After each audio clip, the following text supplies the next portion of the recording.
Welcome to Snuggle Sagas. This is episode 2 of the Haunted House series. Tale of the Twin House.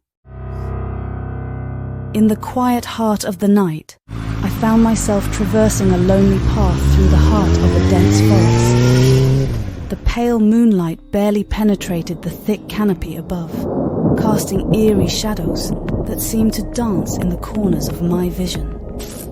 The air was still, carrying with it a sense of desolation that clung to the edges of the rural town I ventured into.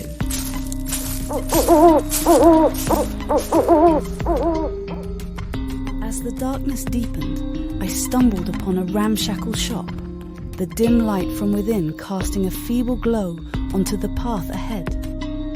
Wishing for some guidance and a small bite to eat, I stepped inside. The air within was heavy with the scent of age, and I found myself greeted by a gaunt old man whose eyes held a knowing glint.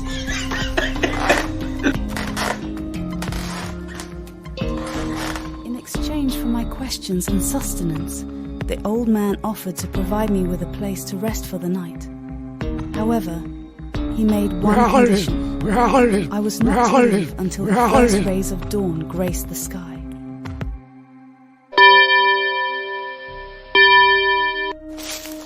Intrigued, yet unsettled by the offer, I followed the man down a narrow lane that wound through the heart of the forest. We emerged into a clearing where identical houses stood facing each other like silent sentinels. One house appeared forgotten, its windows shattered, and mirrors cracked like splintered souls. The old man, his face hidden in shadow, gestured towards the other house, a more welcoming sight with a hint of habitation.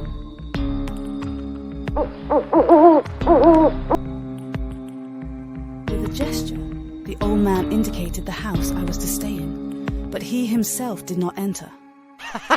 His voice carried a peculiar weight as he instructed me to keep the lights off once I retired for the night. Go on then. His voice echoed softly, creating an eerie resonance. And then, in an abrupt manner, he took his leave, vanishing into the night like a phantom.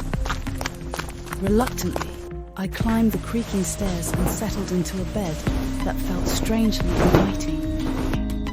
The weight of the night wrapped around me, and soon sleep claimed me.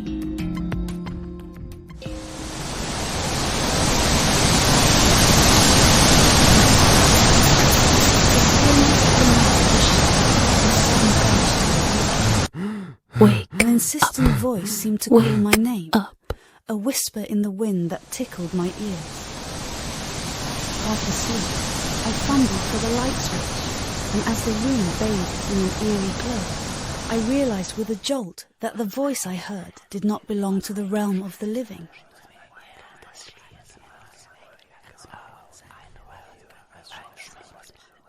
Outside the window, in the mirror of the abandoned house, stood a figure, translucent and sorrowful. Her eyes met mine, and she smiled, her presence dancing in the air. The strangest thing was that her body was half hidden by the curtains, her neck strained and her head tilted at an unnatural angle.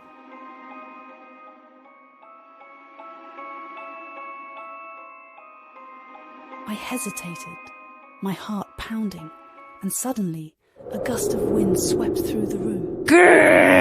I felt her neck suspended by a rope, a horrifying revelation that sent shockwaves through my being.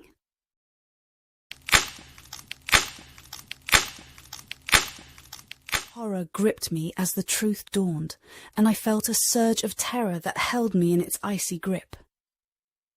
In a panic, I flipped the light switch off and did not dare to get out of bed until the first rays of sunrise painted the sky with a hesitant light.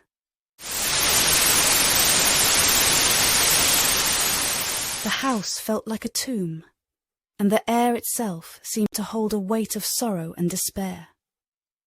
As the world outside the window transformed from night to day, I wasted no time.